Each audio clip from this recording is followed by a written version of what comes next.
Whoa. Oh no. It's time.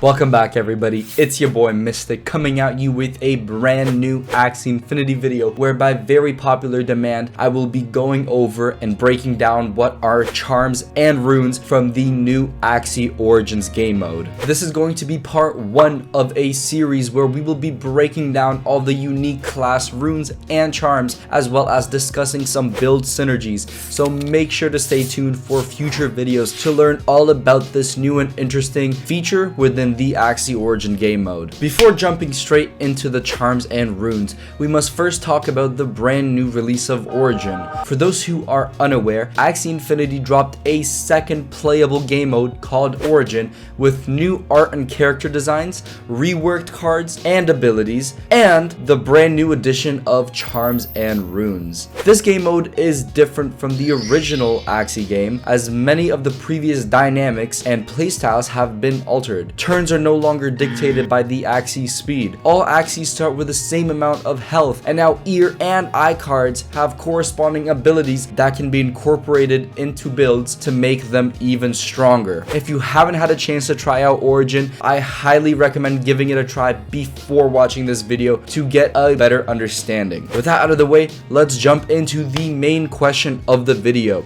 What are charms and runes? The first thing we need to do is to try to differentiate between the two, as although they might look like they're the same, they do actually have their differences in their uses. Let's go over what each of these mean, and for this we can actually look at directly what the game describes them as. Runes act as special items that can be attached to an Axie to imbue them with a unique power-up which provides a passive boost to the Axie throughout the game. Although only one rune can be equipped per Axie, the effects of the rune apply to all the cards and abilities of the Axie. Do keep in mind that no two runes are exactly the same, and they all come in different shapes and sizes with varying rarities to represent their quote-unquote power. An example of a rune is the Beast class's Reckless Hunter. This is a very niche rune that allows your Beast Axie to become even more of a glass cannon, dealing 20% more damage but also receiving 10% more damage in return. This is a great rune if you are going for pure damage output, but not as much if you're looking for more of a sustain build. This rune can be worked into a build, or if it completely doesn't match, another one can be used that is more fitting of the Axie build that you have. Keep in mind that runes can greatly differ from one another, so there are many different combinations and possibilities that can be created with this. Now let's talk about charms, and I ain't talking about the looks I give you grannies at the supermarket. Charms in Axie Origin act as specific card enhancers. These charms can be equipped to any of the Axie's cards to provide that card with additional stats or a bonus effect. An example of a charm is the Talisman of Power, which provides +6 attack to a card assuming it is not a multi-hit attack. That means at any point an Axie can equip one rune as well as up to 6 charms, one per each card. These additional items can really turn your Axie from beta to meta. Okay, so that sounds cool and all, but how are they acquired? Unfortunately, you can't just Amazon Prime deliver your runes like I do with most of my other daily needs. You actually need to go out and grind both adventure mode and arena for some moonshards. Although moonshards sound like a drug your parents probably warned you about, they are actually a very vital resource and play a huge role in the progression as moonshards are directly used to craft runes and charms. At the moment, there are 4 ways of earning moonshards, and those are playing adventure mode, collecting your forging reward, which by the way is completely AFK, and the more stars you get in adventure mode, the higher your rewards from forging will be, winning arena matches, and disenchanting existing runes and charms for moonshards. There might be additional ways to earn these moonshards in the future, but as for right now, these are the only ways at getting your hands on some moonshards. So with the basics of runes and charms out of the way, let's get into the juicy part of the video. What kinds of builds you can actually make or improve with these new items. Let's start with the neutral class. This is arguably the most flexible class of items, as they can be equipped to any card or Axie, regardless of class. This means that it is also the most versatile class, as you can literally put these items on any Axie and reap the rewards without having to ensure that the classes are properly matching. Let's take a look at some of the runes and charms of this class and see which builds we can pair with them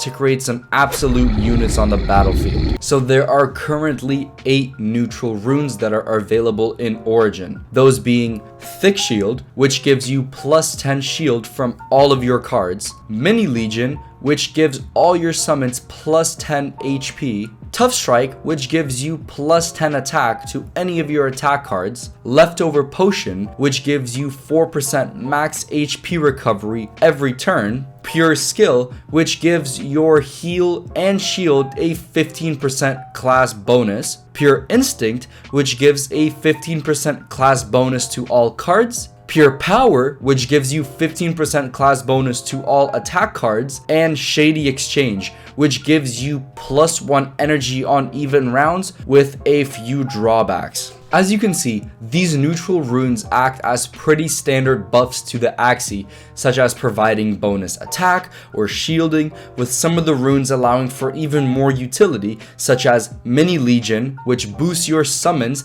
and Shady Exchange, which at a cost of a few debuff cards can give you an extra energy every other round. We won't go through every single neutral charm, as it would make this video 20 minutes longer than it needs to be and also very repetitive. You can always check the charms and runes in the collection tab of the Origin home screens. So some examples of a potential synergy would be pairing Mini Legion with a plant Axie with either Hollow or Clover to improve their summons HP, or just simply adding a damage rune to an Aqua or Bird to increase their damage output that much more. With the neutrals out of the way, let's hop straight into the first item class, being the plant class. So similar to V2, plants majorly fall into the tank role due to their many shield and sustain abilities, but now in Origin, they have been given a little bit more damage dealing cards such as Serious, Confused, and Cattail. This allows these bad boys to not only soak up damage better than a ShamWow,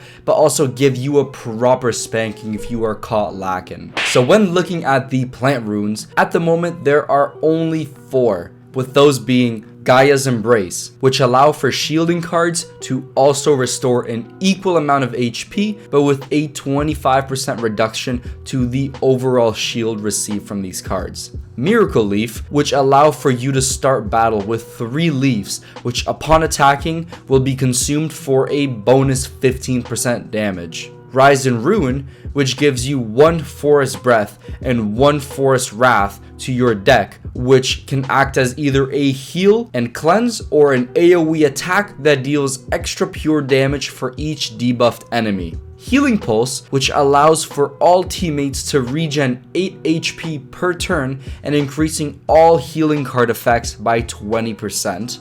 So looking at these runes, it is clear that this class focuses both on more sustainability as well as some slight support with team healing. When looking at the different plant charms, there are currently 6 unique and 3 upgradable charms, with those being White Sage, which turns any card into a Bidens, meaning it will have the cleanse ability, but it will lose all of its base stats.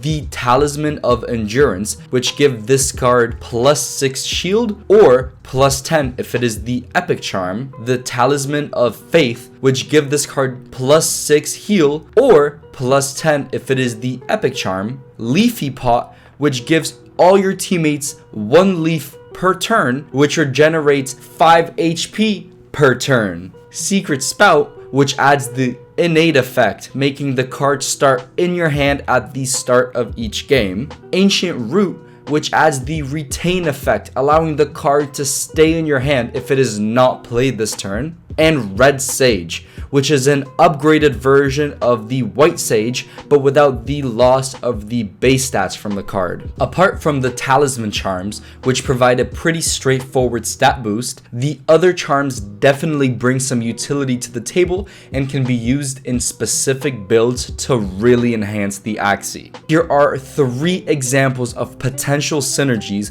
within the plant class. So going into the first build we have, I like to call this one Whole Lotta Leaf.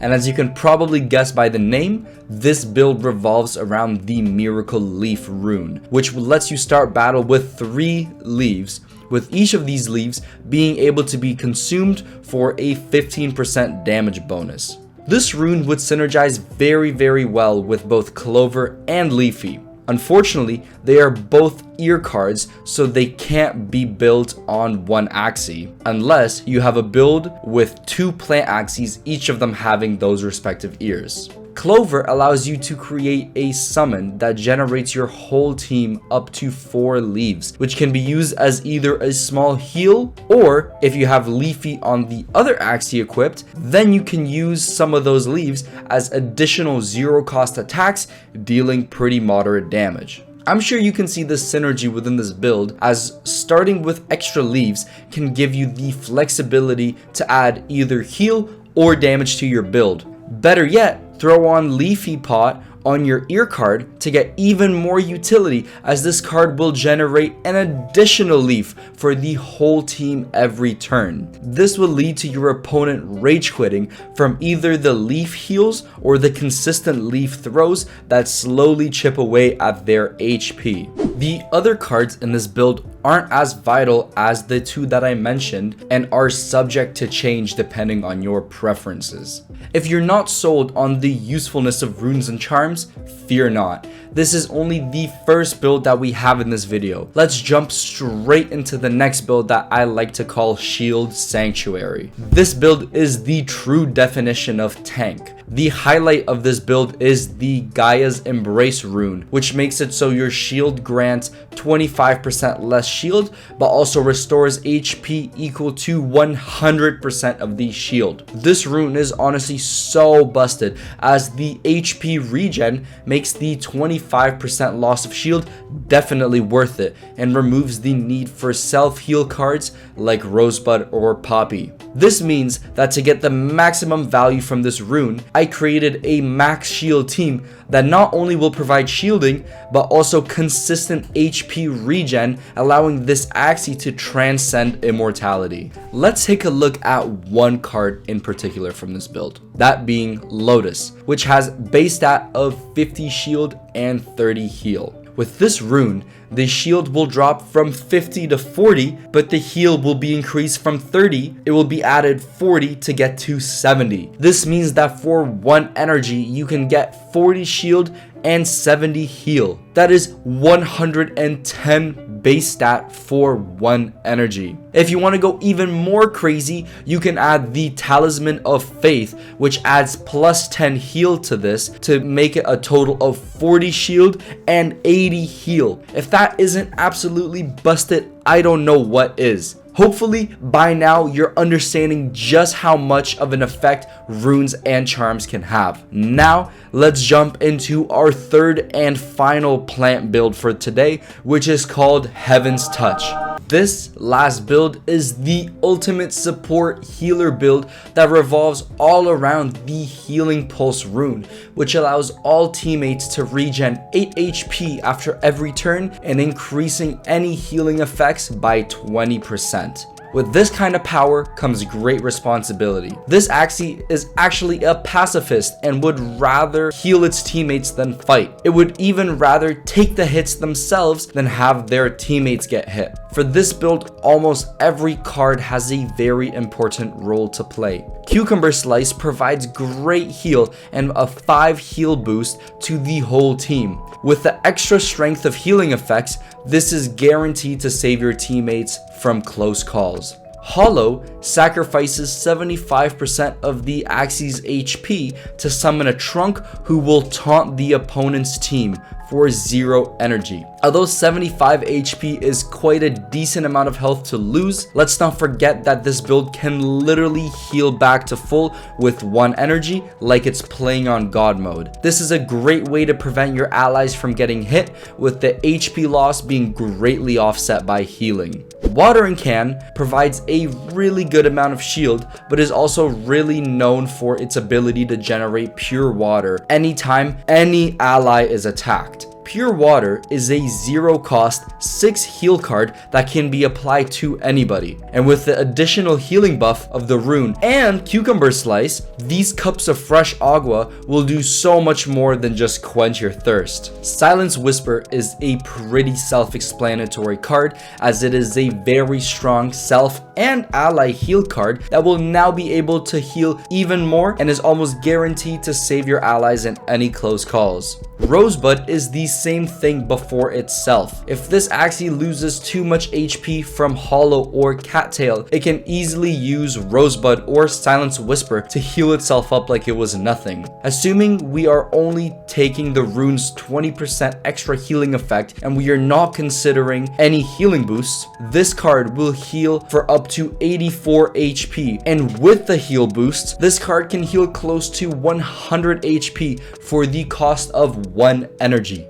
The last and one of the most vital cards in this build is Cattail. This is the only damage card in this build, but most importantly, it applies the taunt effect to itself. The whole point of this Axie is to take the hits so your teammates don't have to. And with Cattail, you can easily taunt the enemies to only attack you, and you can watch their spirits crush away as they put all their attacks and energy into you, while you can easily heal and negate any of the damage they dish. Charms such as Talisman of Endurance and especially the Talisman of Faith provide very impactful healed and shield bonuses on top of the rune to really bring this Axie to S tier level. I cannot wait to try this build out in Arena, although this build would require other damage dealing Axies, as this Axie is a pacifist and does not do well in the damage department. Those are the 3 plant builds that show off rune and charm synergies. Obviously, these builds are not guaranteed to be the most meta